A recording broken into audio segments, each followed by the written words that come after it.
Adventures in Retouching.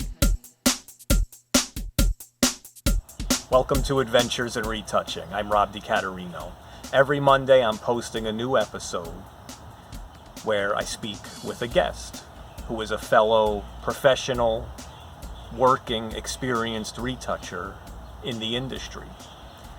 And my guests share important, helpful, valuable information about their backgrounds, their career paths, their choices, their tools, their setups, etc. All about retouching and the retouching industry and working in a photo studio, what it's like working in a team, what it's like working across teams and collaborating, and the pace and the volume and the expectations and what to do, what not to do, what to focus on, what not to focus on.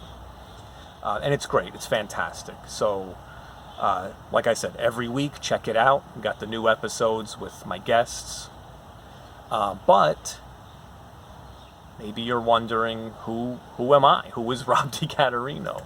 Well, I too am a professional, experienced, working retoucher and industry insider. I'm a professional retoucher and retouching manager and director and leader. I've built and trained and led teams and global departments in post-production and retouching. So, in addition to the weekly episodes with my guests, I will also post short weekly episodes where I answer my own questions. And this way you can learn more about me and my background, and I can share my useful information and valuable information. So this way you're getting multiple sources of information every week. You're getting valuable information from all different angles and all different people, which I feel like is very helpful and an important thing for the retouching industry. So again, I'm Rob DiCaterino. What's my background? Growing up, I was very fascinated by computers and video games and graphics. I was also very into drawing and illustrating. I loved just sitting at the dining room table with a pad and just draw. I could draw and just copying things and looking at different artwork, and I just loved drawing. So computers, drawing, computers, drawing, computers, drawing. Fast forward however many years later, I find out about this thing called Adobe Photoshop. And it was like, wow, computers, drawing. It was the perfect combination of the two. So naturally, I just gravitated toward that. And I was fascinated. So I'm a teenager, I'm playing around, I'm poking around in Photoshop, right? Just like how does everyone start in Photoshop? Playing around, messing around. So I had no idea what I was doing, but I was playing around, I was experimenting, I was learning, trial and error, and just seeing what the different tools. There's so many different tools. There's hundreds of tools. Tools, buttons, icons, menu items, filters, and just exploring and dabbling, and it was great.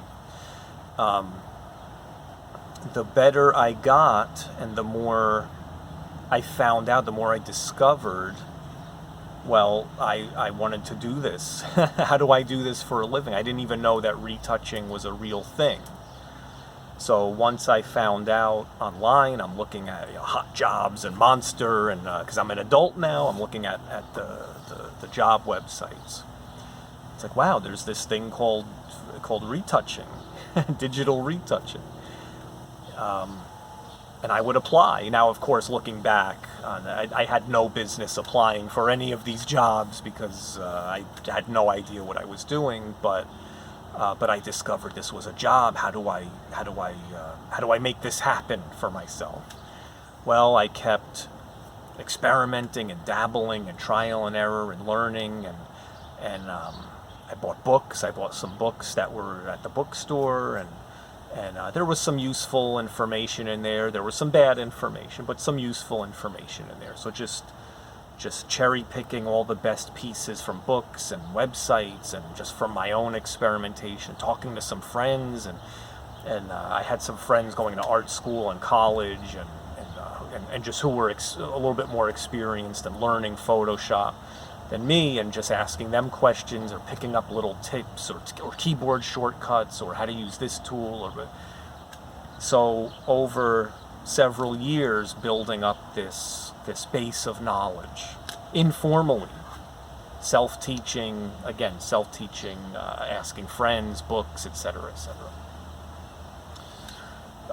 And I just kept applying to jobs, and eventually someone gave me a job. So it was this small print shop in New York City, and it was a very small company and a very small print shop, but we did really big work for big clients. I mean, we literally did big work. The print shop specialized in wide format, large format printing, so billboards, posters, retail displays, big vehicle wraps, tractor trailer wraps, car window perf, outdoor banners, and floor minders, and just all kinds of graphical displays. So I learned so much there.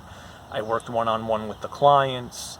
They would call me up, hey Rob, I'm gonna messenger a package to you. It has a zip disk in it with the layouts and the fonts and the images and the graphics. And so yeah, that was back in the days of Quark Express, 4-page layout and zip disks and messengering, and it was great. So sometimes we'd get a CDR too, but it was everyone was big on zip disks back then.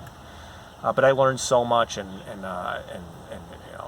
helping out so many different clients, and Lincoln Center and WWE and Macy's, Saks. It was a great experience. I did that for a couple years, and then I became a retoucher at Scholastic Publishing. So Harry Potter, Clifford the Big Red Dog, etc. I worked in the classroom magazines department, so I'm still in print. I started in print, I'm still in print. And I worked in classroom magazines on the educational publications, so Scholastic News, Scholastic Math, Clifford the Big Red Dog, Choices, etc. And books and posters and all that stuff. So again, wonderful experience. I learned so much color management and juggling different ICC profiles, because this magazine gets printed on newsprint, and this one gets printed on super calendared paper, and this one's uncoded, and this one's on uncoded. So working in a color managed workflow, working in Photoshop in proof colors, and it was just a really great experience. Then I became a freelance retoucher because I wanted to explore the industry and different studios and learn, and I just wanted to be a sponge and see how different companies operated and different teams operated. I just wanted to keep learning and getting better. I'm already a few years into my career now, so I want to just keep going and advancing and learn. The more I learn, the more I want to learn, and the more I learn, the more I'm fascinated and curious, and I really wanted to become an expert. So I left a full-time job that I loved. I took a risk, and I said, let me be a freelancer. So I freelanced at multiple studios and retail companies, Lord & Taylor, which I loved, and Macy's, which I loved, Ralph Lauren, different ad agencies, pharmaceutical companies. So really getting a variety of experiences and seeing what I liked, seeing what I didn't like, seeing what environments that I preferred to work in, just what kind of cultures, but also the technical stuff too, like proofers and just different methods of working, and you know what, working with different people too, because everyone I sit next to, I'm going to learn something from that person, and they'll learn from me too. But really, I just wanted, I was just a sponge. So I did that for a couple years, and then I became a senior retoucher full-time at Martha Stewart again, and now I'm still in print. I'm working on the magazines that you see on the newsstands, Martha Stewart Living, Weddings, and that was the time when the iPad, the very first Apple iPad came out. Apple launched the iPad, so we have to get our publications in a digital format onto the iPad. How do we do that? We don't know. Nobody knows. So we partnered with Adobe partnered with us, and we would test out their tools. So we were beta testers with Adobe, and they would come to the office every week and sit with us and go over the new tools. Oh, hey, we put this new feature in, or we changed that feature, we got rid of this, we added this, test it out, give us your feedback, let us know how it's working. So again, wonderful experience. I got to work on animations and the iPad apps, and our debut iPad app, which was Martha Stewart Living Boundless Beauty, was an award-winning iPad app. So that was really, I'm very proud of that I was able to contribute to that. And the magazines, there were award-winning magazine covers that I worked on, and it was just a wonderful experience. So I did that for a couple years. Then I went back to freelancing, and then I was offered a job to be the retouching manager at a company called Net-a-Porter. Net-a-Porter was not print. That was online. That was e-commerce. So this was something new. I was like, yes, I get to keep learning and growing and contributing, but still learning too. So coming from now several years of a print retouching background, pivoting to an e-commerce role, oh man, I learned so much, and I was able to contribute and train, and my job was to build a team almost from scratch, build a team. I started out with 4 wonderful retouchers, junior level, and after 4 years, by the time I finished, I had 28 retouchers, a team of 28, fully trained up. I had a full structure. It was so cool. And just working with all the different teams and just elevating the imagery, and fast-paced but beautiful quality, and that was a wonderful experience. I really loved my time as the retouching manager at Net-a-Porter.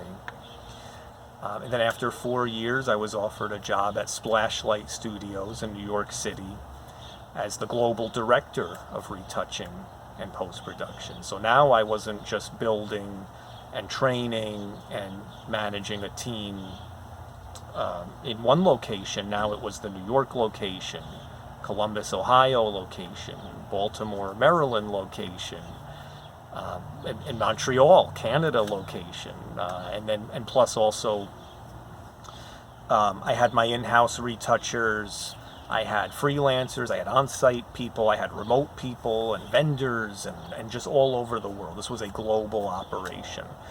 And now, instead of just working in-house for the in-house company, I had 10, 11, 12, sometimes 15 different projects and clients, and juggling all of that and supervising all of that. So again, the fast pace, the super high quality, so with huge $1 million projects for companies like David Yurman or Target or Aldo, Victoria's Secret, Eileen Fisher, J. Crew. So like all these different huge, awesome clients, Bloomingdale's, and it was I learned so much. Again, I contributed and I brought my value and my experience, but also learned and learned so many new things. So that was a great experience too. I did that for several years, and now I'm back to freelance, and I'm doing my show, so Adventures in Retouching. So